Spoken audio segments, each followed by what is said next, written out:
তো এই যে হচ্ছে আজকে দুপুরের রান্না। এই যে ভাত দেখুন থালায় বেড়ে নিয়েছি বাবার জন্য, আর এই যে কচু মাছ দিয়ে তরকারি, মাছ আম দিয়ে টক, আর এখানে কিন্তু এই যে মাংসটা করে নিয়েছি। দেখুন কেমন লাগছে রান্নাটা।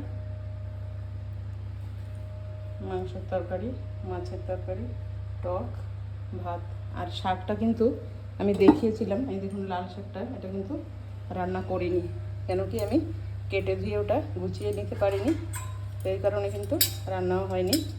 আর তিনটে তরকারি যেহেতু হয়ে গেছে সেই জন্য আর রান্না করিনি। এটা হচ্ছে একটা ডিম সিদ্ধ, একটু গরমে বসিয়ে দিয়েছি, তো আগে বাবাকে দিয়ে দেবো। তো বন্ধুরা সকলে ভালো থাকবেন, সুস্থ থাকবেন, দেখা হচ্ছে আবার নতুন ভিডিওর সঙ্গে।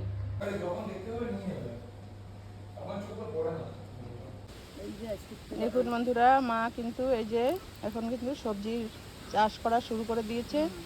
এই দেখুন এই যে লাউ গাছ কিন্তু লাগিয়েছে, এখানে দেখুন পুঁই শাক গাছ কিন্তু লাগিয়েছে, কিন্তু এখানে এখন দরকার এতে একটা ঘুড়ি দেওয়া, একটা ডাল দেওয়া।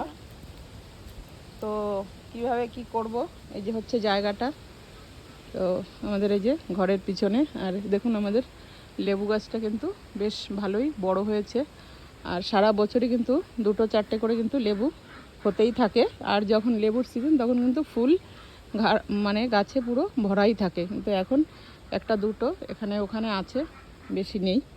তো লাউ গাছটাকে একটু ব্যবস্থা করতে হবে। মা কিন্তু এই যে লাল গেন্না এই যে লাগিয়েছে, কিন্তু অনেকটাই কিন্তু হয়েছে দেখুন এখানটায়। ওই যে ভিতরটায় একটা ছোপ আছে, আর এই যে এখানেও আছে, অনেক গেন্না গাছ লাগিয়েছে। তো আসছি এখন এই গাছটা দেখতে, দেখি এটাকে কি করা যায়। বন্ধুরা গেন্না কিন্তু বেশ ভালোই বড় হয়েছে এই যে, আর এগুলো কিন্তু ভীষণ মিষ্টি। আর এই দেখুন এই গেন্নাটা কত লম্বা হয়েছে দেখুন, আর এইটাও দেখুন এখানে 3টে ভীষণ লম্বা হয়ে গেছে। তো সামনে আসছে মানে মাঘ মাসের মাঘ পূর্ণিমা, লক্ষ্মী পুজো, তো তখন আবার কিন্তু 2টো কাটা হবে। আর আমাদের এখানে হচ্ছে মেলা আছে 12 তারিখে জানুয়ারির, ওখানে কিন্তু এক্সিবিশন হয় মেলাতে, তো দেখি তখন যদি 2টো দেওয়া যায় মেলাতে। এর থেকেও লম্বা ওই সাইডেও আছে।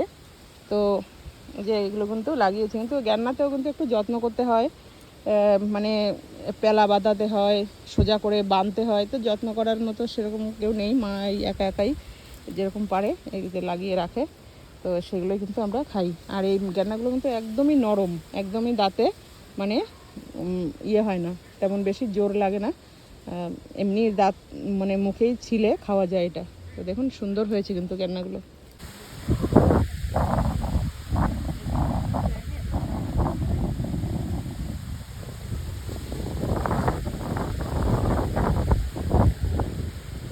দেখুন সব গাছে কিন্তু সুপারি পেকে গেছে, সব অরেঞ্জ কালার হয়ে গেছে, মনে হচ্ছে ছোট ছোট অরেঞ্জ গাছে হয়ে পেকে আছে কাদি কাদি। দেখুন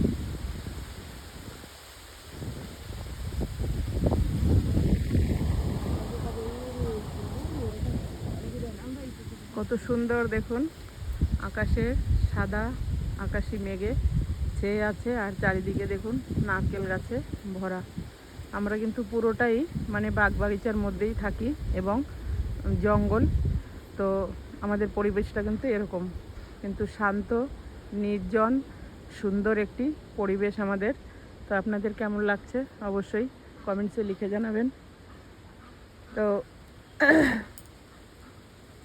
গাছটায় দেখুন কত সুন্দর, এই যে মানে লাল কালারের ডাব হয়েছে, এই ডাবগুলো কিন্তু খেতে ভীষণই ভালো।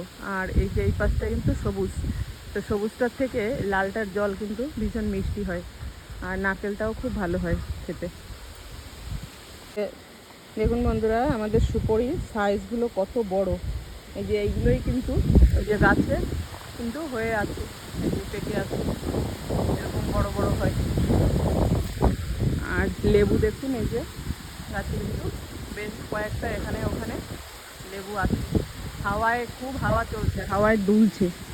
এই দেখুন এই যে একটা পড়েছে, কত বড় বড় সুপারির সাইজ। এই দেখুন কত বড় একটা কাঁকড়ার মানে গর্ত, এর মধ্যে কিন্তু বড় বড় কাঁকড়া থাকে। এরাই কিন্তু এই যে মাটিগুলো দেখুন উপরে তুলে তুলে মানে উঠিয়ে দেয়। এই কাঁকড়াগুলো কিন্তু দিনের বেলা দেখা যায় না, এগুলো কিন্তু রাত্রেবেলা বেরোয়। দেখুন এখানেও কিন্তু বড় একটা গর্ত, দেখুন কত মাটি বের করেছে ভিতর থেকে। মাটি খুঁড়ে খুঁড়ে এরা এই যে উপরের দিকে ওঠে। এগুলো দিনে আসে না, সব রাত্রেবেলাই বেরোয়। এখানে কিন্তু দেখুন চুপচাপ ঘুমিয়ে আছে, কিন্তু মহা দুষ্টু। এর মতো দুষ্টু কিন্তু আর কেউ নেই। দেখুন শুনতে পাচ্ছে, এই দেখুন শুয়ে বসে কোনো কাজ নেই, শুধু আলসে ছাড়া আর খাওয়া আর ঘুম আর আকাশ করা, সব কামড়াবে ছিঁড়বে এসব করে, মহা দুষ্টু। বন্ধুরা দেখুন কতগুলো চালতে পড়েছে গাছ থেকে। তো এখানে এই যে সুরেশ কিন্তু কুড়িয়ে এনে রেখেছে, আর এগুলো কিন্তু কেটে আমি কিন্তু বানাবো এগুলো আচার, মিষ্টি আচার। তো এখানে রেখেছে, একটু সময় হলেই কিন্তু নিয়ে এগুলোকে সুন্দর করে ধুয়ে পরিষ্কার করে কেটে রোদে কিন্তু অনেক দিন ধরে শুকাতে হবে। শুকিয়ে তারপরে কিন্তু এটার একটা মিষ্টি টক মিষ্টি ঝাল আচার বানাতে হবে।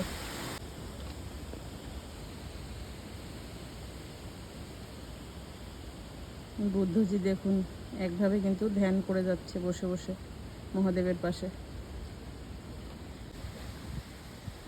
তো বন্ধুরা এই যে কিন্তু আমাদের মন্দির।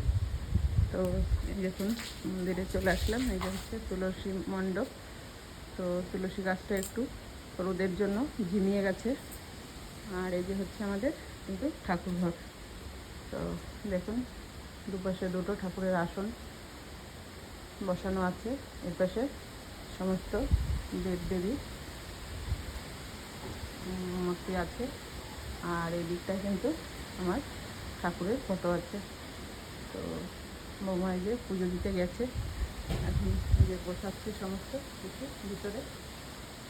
আর পুজো দেওয়া হয়ে গেলে আমরা কিন্তু সকলে একসঙ্গে মিলে সকালে ব্রেকফাস্টটা করব। তো মাঝে একটু আমি এসে এগুলো আপনাদের জন্য তুলে নিচ্ছি। ফুলগুলো দেখুন কত সুন্দর।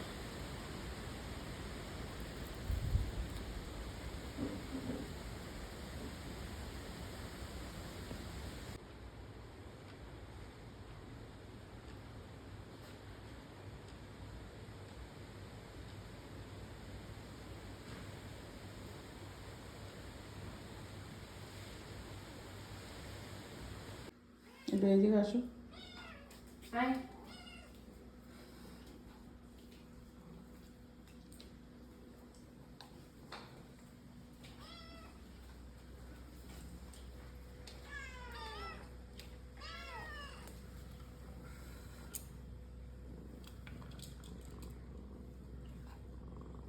গরম